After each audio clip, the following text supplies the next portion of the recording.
نحمده ونصلي على رسوله الكريم اما بعد اعوذ باللہ من الشیطان الرجیم کل نفس ذائقۃ الموت۔ معزز سامعین گرامی قدر، موت ایک ایسی حقیقت ہے جو فاسقوں پہ بھی آنی ہے، فاجروں پہ بھی آنی ہے، منافقوں پہ بھی آنی ہے، کافروں اور ظالموں پہ بھی آنی ہے۔ بادشاہ ہو یا اہلکار ہو، بادشاہ ہو یا ایک بھکاری ہو، کوئی بھی موت سے نہیں بچ سکتا۔ حتیٰ کہ بڑے بڑے جو متکبر ہیں جب قبروں میں جاتے ہیں تو ان کی جو اپنے ناک کے اوپر مکھی بھی بیٹھنے نہیں دیتے اپنی زندگی میں، قبروں کے اندر کیڑے مکوڑے ان کے ناک، ان کے گوشت کو کھانے کے لیے ٹوٹ پڑتے ہیں، اس وقت وہ انہیں ہٹانے کی قدرت بھی نہیں رکھتے۔ رسول اللہ صلی اللہ علیہ وسلم کے پاس صحابی آئے اور آ کے پوچھنے لگے، اے اللہ کے رسول، مومنوں میں سے سب سے افضل کون ہے؟ تو رسول اللہ صلی اللہ علیہ وسلم نے فرمایا، افضل تو مومنوں میں ظاہر ہے وہی ہے جس کے اخلاق سب سے اچھے ہیں، یعنی جو معاملات میں بہت اچھا ہے، اخلاقی طور پہ بڑا اچھا ہے، وہ سب سے افضل ہے۔ اے اللہ کے رسول، افضل کا تو ہمیں پتہ چل گیا، مومنوں میں سب سے زیادہ عقل مند کون ہے؟ تو رسول اللہ صلی اللہ علیہ وسلم نے ایک رہنما اصول بتا دیا۔ رسول اللہ کی نظر میں عقل مند کون ہے اور ہماری نظر میں عقل مند کون ہے؟ یہ کرائٹیریا، یہ پیمانہ، یہ میزان رسول اللہ نے قائم کیا ہے۔ آپ اپنے بارے میں غور کر لیں اور اپنی فہم و فراست دیکھ لیں، اور وہی سے جو اللہ کی طرف سے نازل کردہ ہوتی ہے وہ فہم و فراست دیکھ لیں۔ رسول اللہ صلی اللہ علیہ وسلم نے فرمایا، تم سب میں سے، اس سے مراد یہ نہیں کہ تم صحابہ میں سے، اس سے مراد یہ کہ قیامت تک میری امت میں جو سب سے زیادہ عقل مند ہوگا وہ وہی ہوگا جو موت کو سب سے زیادہ یاد رکھتا ہوگا اور موت کا سب سے زیادہ ذکر کرتا ہوگا۔ ہمارے معاشرے میں جو موت کا ذکر کرنا شروع کر دے یا موت کے بارے میں خوف میں مبتلا ہو جائے، اس کو کیا کہتے ہیں؟ صوفی صاحب، صوفی ہو گیا یار، منڈا صوفی ہو گیا۔ اور آپ یہ دیکھیں کہ رسول اللہ صلی اللہ علیہ وسلم نے اسی لیے فرمایا تھا، کتنے ہی دنیا میں غیر معروف لوگ آسمانوں میں اتنی شہرت رکھتے ہیں کہ آپ حیران رہ جائیں۔ یعنی دنیا کے غیر معروف لوگ جن کو آپ کہتے ہیں حاجی ہے، صوفی ہے، یار یہ بندہ بس نہ کاروبار کی طرف صحیح توجہ کرتا ہے نہ اس کی طرف توجہ کرتا ہے، بس یہ معاذ اللہ عجیب و غریب الفاظ بھی مسیطڑ ہو کے رہ گیا۔ اس طرح کے جملے ہمارے معاشرے نے ایجاد کیے ہیں ان لوگوں کے بارے میں کہ جن کے بارے میں رسول اللہ کہہ رہے ہیں یہ سب سے زیادہ عقل مند ہیں، تم بے وقوف ہو، عقل مند ہیں وہ۔ رسول اللہ صلی اللہ علیہ وسلم کے پاس صحابہ آئے اور اپنے ایک ساتھی کی وفات کے بعد اس کا ذکر کرنے لگے، فلاں بڑا عبادت گزار تھا، فلاں بڑا ریاضت کرنے والا تھا۔ دو روایتیں ہیں، دونوں کا مفہوم بیان کر دیتا ہوں۔ فلاں بڑا، ایک حضرت انس سے اور ایک حضرت سہل سے،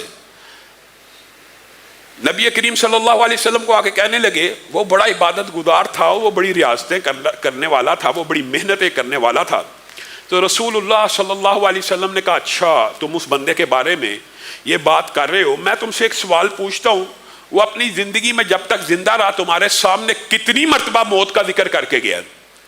صحابہ خاموش ہو گئے، کہنے لگے ہاں یہ بات ہے کہ ہم نے اس کے منہ سے موت کا ذکر سنا نہیں ہے۔ تو رسول اللہ صلی اللہ علیہ وسلم نے کہا پھر وہ نیک ضرور ہے، مفہوم یہ ہے، لیکن جس بلندی اور جس ریاضت اور جس زہد اور جس تقوی کا اور جس معیار کی بات تم کر رہے ہو وہ وہاں تک نہیں پہنچا، وہ وہاں تک نہیں پہنچا۔ اسی طرح دوسری روایت کے الفاظ یہ ہیں، اگر وہ موت کو شدت سے یاد کرنے والا نہیں تھا اور تذکرہ معاشرے میں کرنے والا نہیں تھا تو وہ تمہارے مقام و مرتبے کو نہیں پا سکا۔ حقیقی عقل مند وہ ہے جس نے موت کو سمجھ لیا۔ میرے بھائیو، موت ظالموں پہ بھی آئی، کافروں پہ بھی آئی، فاسقوں پہ بھی آئی، وہ بھی انسان کی دیدہ عبرت کے لیے کافی ہے، لیکن موت جو اولیاء اللہ پہ، شہداء پہ، انبیاء پہ آتی ہے، یہ ایک ایسا باب اور چیپٹر ہے کہ ہمارے معاشرے میں بعض صوفیوں نے اس کے بارے میں بھی عجیب و غریب فلسفہ پھیلایا ہوا ہے۔ موت کو بالکل ہی غیر اہم کرنے کے لیے بعض فلسفے گڑے گئے ہیں۔ ضمنی طور پہ بات آئے گی تو شاید اس حوالے سے بھی آپ کے سامنے چند گزارشات کو رکھ دے، لیکن جو نبی ہوتے ہیں پوری کی پوری انسانیت میں سب سے افضل سٹیٹس انبیاء کا ہے، اس میں کوئی بہام نہیں ہو۔ اجماع امت ہے. اگر سب سے افضل سٹیٹس والوں کو بھی موت آنی ہے تو امتیوں کی کیا حیثیت ہے, اور امتی کس باغ کی مولی ہیں. حضرت موسیٰ علیہ السلام, سب نے یہ واقعہ سنا ہوا ہے, سب کو یاد ہے, لیکن ایمان نہیں ہے. بخاری شریف کے اندر واقعہ موجود ہے, صحیح ستہ میں واقعہ موجود ہے, بخاری میں موجود ہے. حضرت موسیٰ کتنے جلیل القدر پیغمبر اور رسول ہیں, ان کے پاس ملک الموت آ گئے اور آ کے کہنے لگے میں آپ کی روح قبض کرنے لگا ہوں. اس حدیث کو بھی محدثین نے بڑی تفصیل سے بیان کیا ہے. اس کے بہت سے مفاہیم اور عناوین اس حدیث کے تحت آئے ہیں. جو مطالعہ کرنا چاہتا ہے اس کو شروحات بخاری پڑھنی چاہیے, لیکن مختصر آپ کے سامنے رکھتا ہوں. ملک الموت آئے, میں آپ کی روح قبض کرنے لگا ہوں. انسانی شکل میں آئے. حضرت موسیٰ نے ایک انسان کے منہ سے یہ جملہ سنا, مکہ دے مارا. صحیح حدیث کے الفاظ, آنکھ پھوٹ گئی. ملک الموت اللہ رب العزت کی بارگاہ میں پیش ہو گئے. ساری روایات کو اگر جمع کیا جائے اس مفہوم کی, تو اللہ کو کہنے لگے اللہ ایک ایسے بندے کے پاس بھیجتا ہے جو موت چاہتا بھی نہیں ہے اور موت سے بھاگتا ہے, اور اتنا بزرگ اور معزز بندہ ہے. اگر اتنا معزز اور بزرگ نہ ہوتا تو میں بھی بدلہ لے کے آتا, لیکن آپ کے پاس آیا ہوں کہ آپ کا حکم کیا ہے.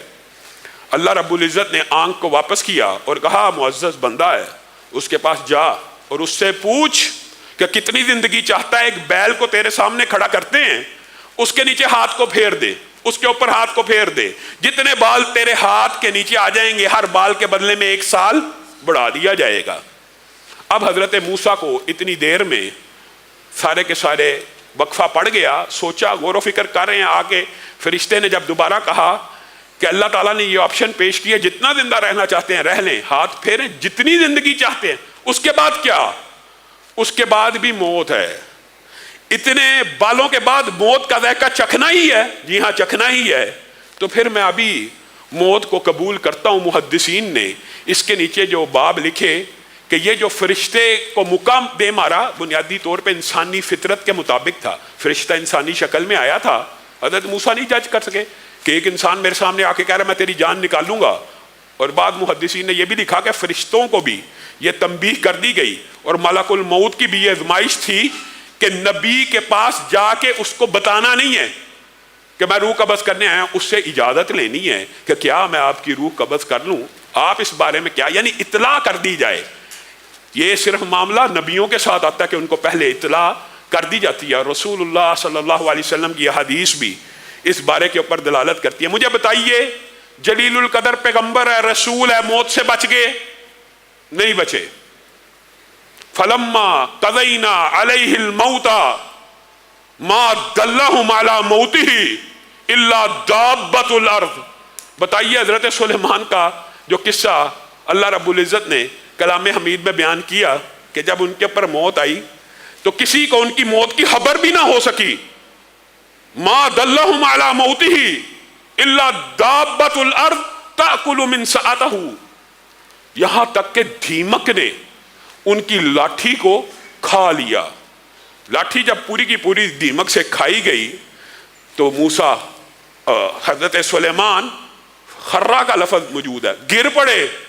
جب گر پڑے تو جنوں کو پتہ لگا ہو فوت ہو گیا. لو کانوا یعلمون الغیب, اگر وہ غیب جانتے ہوتے, اگر وہ غیب جانتے ہوتے تو ما لبثوا فی, وہ کبھی بھی اتنی شدید لمبی مدت کے عذاب میں, محنت مزدوری میں, مشقت میں کبھی بھی اپنا وقت نہ گزارتے. جانتے ہوتے غیب کو. قرآن پاک کی آیت ہے. یہاں پہ عقیدے کے بھی بہت سے مسئلے اسی ایک آیت میں بیان ہو گئے ہیں. پہلی بات, کیا عقیدہ بیان ہوا؟ آپ نے, صوفیوں نے معاشرے میں کیا عقیدہ پھیلایا ہوا ہے؟ نبیوں کے اوپر موت آتی ہے 1 سیکنڈ کے لیے, 1 لمحے کے لیے آتی ہے, بعد میں وہ پھر دنیا میں آ جاتے ہیں, معاذ اللہ. یہاں پہ حضرت سلیمان کی موت کا وقت آیا, کسی کو خبر تک نہیں ہو سکی. خبر کہاں سے ملی؟ جب پوری کی پوری دیمک نے لاٹھی کو کھا لیا. اگر حضرت موسیٰ دوبارہ دنیا میں آ چکے ہیں تو دیمک نے جب لاٹھی کو کھا لیا تو حضرت سلیمان گرے کیوں ہیں؟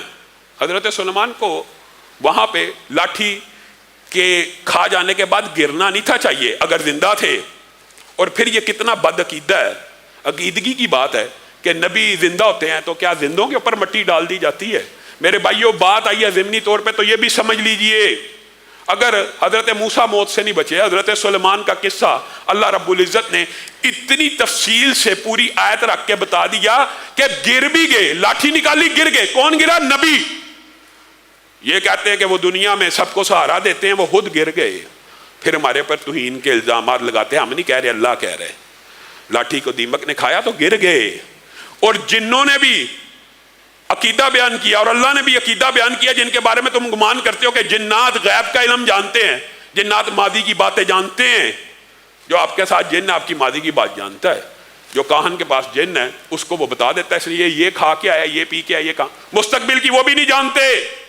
خود جن کہہ رہے ہیں اگر ہم غیب جانتے ہوتے تو اتنے لمبے عرصے اس دردناک عذاب کا شکار تو نہ ہوتے۔ یہ تک پتہ نہیں لگ سکا کہ سامنے جو سلیمان کھڑے ہیں زندہ ہیں یا فوت ہو چکے ہیں، آرام کر رہے ہیں، پتہ ہی نہ لگ سکا۔ اور ہمارا عقیدہ بالکل اس سے اپوزٹ ہے۔ میرے بھائیوں یہ بات بھی سمجھنے کی ضرورت ہے، بات آئی ہے ضمنی طور پہ تو جو عالم 5 اللہ رب العزت نے قرآن اور سنت میں بیان کیے ہیں وہ ون وے ہیں، وہ ٹو وے ٹریفک نہیں ہے۔ عالم ارواح سے پہلا عالم عالم ارواح تھا، الست بربکم، کیا میں تمہارا رب نہیں ہوں؟ آپ میں سے کتنے جن کو وہ ادراک اور شعور ہے؟ ایک کو بھی نہیں ہے۔ جو عالم پہلا تھا اس میں ادراک اور شعور کمزور تھا، کم تھا۔ اللہ تعالیٰ نے بیان کر دیا، ایمان لے کے آئے کہ ضرور ہماری روحوں نے اس بات کا جواب دیا ہوگا۔ وہ عالم ارواح سے پہلا عالم ختم، دوسرے عالم رحم مادر کے اندر ڈال دیا گیا، 9 ماہ وہاں رہے۔ کون ایسا جس کو وہ وقت یاد ہو کہ میں رحم مادر میں تھا؟ نہیں پتا، آنکھوں سے مشاہدہ ہے۔ کتنی عام فہم بات ہے، عالم ارواح کیسے بھول گئے؟ اور بھائی تو رحم مادر بھی بھول چکا ہے، تو اس کے بعد کا سال بھی بھول چکا ہے، حالانکہ سارے واقعات کے گواہ تیرے ماں باپ پوری مخلوقات موجود ہیں، لیکن تو بھول چکا ہے۔ تیرا شعور اتنا مضبوط نہیں ہے۔ عالم ارواح تب شعور کی وہ کیفیت نہیں تھی، لیکن زندگی وہ بھی تھی، ایک عالم تھا وہ، پھر عالم تبدیل ہوا، رحم مادر میں بندہ آ گیا، پھر اس رحم مادر سے عالم دنیا میں آ گیا، تیسرا جہان۔ یہاں پہ عقل اور شعور کی منزلیں طے ہوئی۔ کچھ بڑا ہونے کے بعد، بلوغت کے بعد انسان کو کچھ شعور اور ہوش اور عقل مندی کے سارے جو احساسات ہیں وہ پیدا ہونا شروع ہو گئے۔ لیکن آپ یہ بتائیے، یہ تینوں جو عالم ہیں، اگر دنیا والا چاہے میں دوبارہ رحم مادر میں چلا جاؤں، پچھلے عالم میں جا سکتا ہے؟ رحم مادر والا کوشش کرے عالم ارواح میں بیک ہو جاؤں، جا سکتا ہے؟ یہ ون وے ہے۔ آپ کو یہ صوفیوں نے مغالطہ ڈالا ہوا ہے۔ اسی طرح عالم دنیا سے اگر کوئی عالم برزخ میں قدم رکھ دیتا ہے تو وہاں سے بھی واپسی ممکن نہیں ہے۔ آپ اس کے جواب میں معجزے کی حدیثیں پڑھتے ہیں کہ دیکھیں جی عالم برزخ سے انبیاء آئے تھے نا، نبی کریم صلی اللہ علیہ وسلم کے پیچھے نماز پڑھنے۔ ایک بات یاد رکھیے، جو معجزات کے واقعات ہوتے ہیں ان سے عقائد اور اصول طے نہیں ہوتے۔ وجہ بڑی عام فہم وجہ، حضرت عیسیٰ جی بن باپ کے پیدا ہوئے تھے، ہمارے محلے میں ایک بچہ بن باپ کے پیدا ہوا ہے، کوئی مسئلہ نہیں، ہو سکتا ہے، مانو گے؟ پھر یہ بھی مانو، گویا معجزات سے اصول طے نہیں ہوتے، وہ معجزے کے طور پہ رسول اللہ صلی اللہ علیہ وسلم کی برتری کو پوری کائنات کے اوپر ظاہر کرنے کے لیے انبیاء کو اتارا گیا، مانتے ہیں۔ جو حدیث میں آ گیا ہم نے سنا، ایمان لے آئے۔ لیکن اس سے مراد یہ نہیں ہے کہ جو مر جاتا ہے اس کے اوپر ایک سیکنڈ کے لیے موت آتی ہے، ایک لمحے کے لیے، یہ ہم بھی مانتے ہیں، یہ ہمارا ہی عقیدہ ہے۔ موت آتی ہے ایک گھڑی کی، لیکن جب آنکھ کھلتی ہے تو عالم بدل چکا ہوتا ہے۔ عالم دنیا نہیں، کس عالم میں آنکھ کھلتی ہے؟ عالم برزخ میں۔ چوتھا عالم عالم برزخ ہے، اور عالم برزخ میں ادراک اور شعور کیا عالم دنیا جیسا ہے؟ محدثین نے اس بارے میں بڑی تفصیلی بحث کی ہے۔ حقیقت یہ ہے، حقیقت راج موقف بھی یہ ہے کہ وہ عالم اس عالم سے زیادہ شعور اور ادراک والا ہے کہ موت کے پہلے ہی جھٹکے میں انسان کی عقل ایسی ٹھکانے لگ جائے گی اور ہوش کے اور عقل کے جو بند قفل ہیں ایسے کھل جائیں گے، ساری حقیقتیں نظر آنا شروع ہوگی، اور میت عالم برزخ میں مردہ عالم برزخ میں، عالم برزخ کی زندگی کو میت کی زندگی کہا جائے گا، مردے کی زندگی کہا جائے گا، اس دنیا کی زندگی نہیں کہا جائے گا۔ اس زندگی کے اندر وہ کیا احساسات اور شعور رکھتا ہے، انشاءاللہ وقت آیا اس کے بارے میں 10 روایات موجود ہیں کہ میت کیا کیا ادراک اور شعور رکھتی ہے عالم برزخ میں۔ ہاں، جن شہداء کو اللہ کہہ رہا ہے ان کو مردہ نہ کہو، ان کو مردہ گمان بھی نہ کرو۔ ایک تو یہ ہے کہ ان کو مردہ مت کہو، اعزاز ہے، ایک یہ ان کو مردہ گمان بھی نہ کرو۔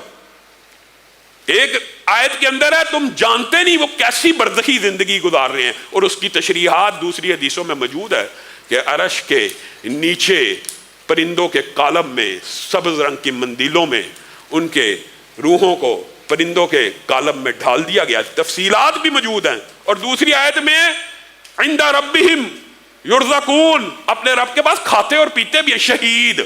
شہید ایک عام مسلمان مر جائے تو وہ بھی ولی اللہ ہو، حاجی ہو، نمازی ہو، ایک لمحے کے لیے فوت ہوا اور جمعرات کو واپس آ جاتا ہے، ہر جمعرات کو واپس آتا ہے اس عالم دنیا میں۔ وہ شہید جس کو اللہ کہہ رہا ہے مردہ نہ سمجھنا ہے نہ کہنا ہے، وہی سورہ یاسین میں کیا کہہ رہا ہے، یا لیت قومی یعلمون بما غفر لی ربی وجعلنی من المکرمین۔ اے کاش میری قوم جان جائے کہ شہادت کے موقع کے اوپر اور شہادت کے بعد اللہ تعالیٰ نے میری کیسی میزبانی کی ہے، اللہ تعالیٰ نے میرے پہ کیا انعامات و اکرام کیے ہیں۔ اور مرنے والا اور شہداء اللہ رب العزت کی بارگاہ میں یہ درخواست کرتے ہیں ہمیں ایک مرتبہ واپس جانے دیجئے، ہم اپنے رشتہ داروں کو بتا دیں کہ ہمارے ساتھ کیا معاملہ ہوا۔ تو اللہ تعالیٰ نے یہ حجت بھی پوری کر دی، تو دنیا میں واپس جا کے نہیں بتائے گا، میں رہتی دنیا کو قیامت تک ہے شہید یاسین تیرے یہ الفاظ اور پیغام پہنچا دیتا ہوں۔ اللہ نے پہنچا دیے۔ یا لیت قومی یعلمون، کاش کہ دنیا جان جائے کہ نیک لوگوں کا موت کے بعد اللہ تعالیٰ نے کیسا اکرام کرنا ہے اور کیسے کیسے انعامات اترنے، کاش جان جائیں۔ اور میرے بھائیوں، یہ تو حضرت موسیٰ اور حضرت سلیمان تھے۔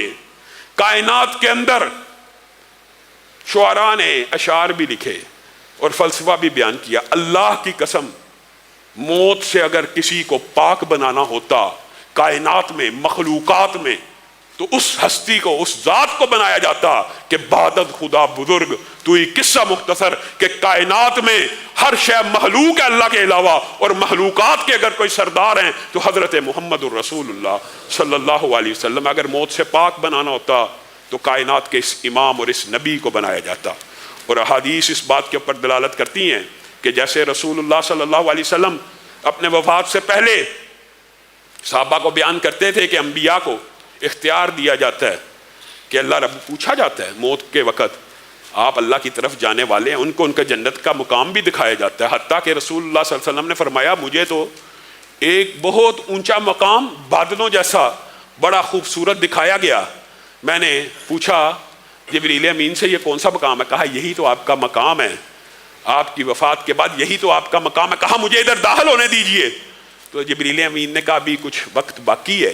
تو رسول اللہ صلی اللہ علیہ وسلم یہ احادیث بیان کر رہے ہیں تو امی عائشہ کی گود میں جب انہوں نے یہ الفاظ کہے بل هو الرفیق الاعلیٰ، تو امی عائشہ سمجھ گئیں کہ ملک الموت نے آ کے پوچھا ہے کہ دنیا میں رہنا چاہتے ہیں۔ اور دیگر روایات میں یہ بھی ہے کہ رسول اللہ نے فرمایا مجھے اختیار دیا گیا کہ دنیا کو چن لوں یا آخرت کو، تو میں نے آخرت کی طرف رجوع کیا۔ اور جب سورت نصر اتری تو تب حضرت ابو بکر دارو کتار رونا شروع ہو گئے کہ یہ فتح کی نوید نہیں ہے، صرف یہاں پہ رسول اللہ صلی اللہ علیہ وسلم کی موت کی بھی دلیل ہے، وفات اور انتقال کی بھی دلیل ہے۔ تو امی عائشہ بیان کرتی ہیں وہ لمحہ تھا جب میں نے رسول اللہ کے منہ سے آخری الفاظ یہ سنے کہ میں بھی اپنے رب سے ملاقات کرنا چاہتا ہوں، بس وقت پورا ہو گیا، اب مجھے بھی اپنے رب سے ملاقات کا اشتیاق ہے۔ آپ بتائیے ہمارے ہاں صوفیوں نے اس واقعے کو کیسا مینوپلیٹ کیا۔ ایک لمحے کے لیے موت آئی تھی، پھر زندہ ہو گئے تھے، پھر اسی وقت دنیا میں واپس آ گئے تھے۔ انبیاء شہداء اولیاء ہر بندے نے چوتھے عالم میں منتقل ہو جانا ہے، قرآن کی آیت بھی ہے۔ اور جب مر جائے پھر برزخی زندگی میں قدم رکھ دینا ہے. برزخی زندگی انبیاء کی واقعہ معراج میں آپ پڑھ چکے ہیں کہ نبی کریم صلی اللہ علیہ وسلم کی انبیاء سے ملاقاتیں بہت بلند ہے. شہداء کی اگر اتنی بلند ہے تو انبیاء کی بھی بہت بلند ہے. لیکن وہ زندگی ایسی ہے جہاں سے اس دنیا عالم میں واپس آنا، اس عالم میں دنیا میں واپس آنا ممکن نہیں ہے، اور اس کے دلائل بے شمار ہیں.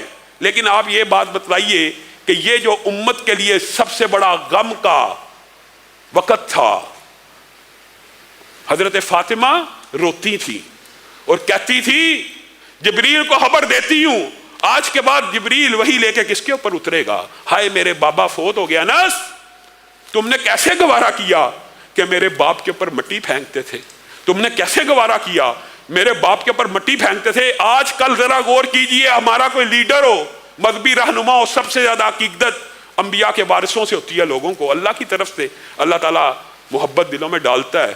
اگر کوئی لیڈر فوت ہو جائے مذہبی، اللہ کی قسم اس کے کارکن، ان کا کلیجہ شک ہو جاتا ہے، پھٹ جاتا ہے.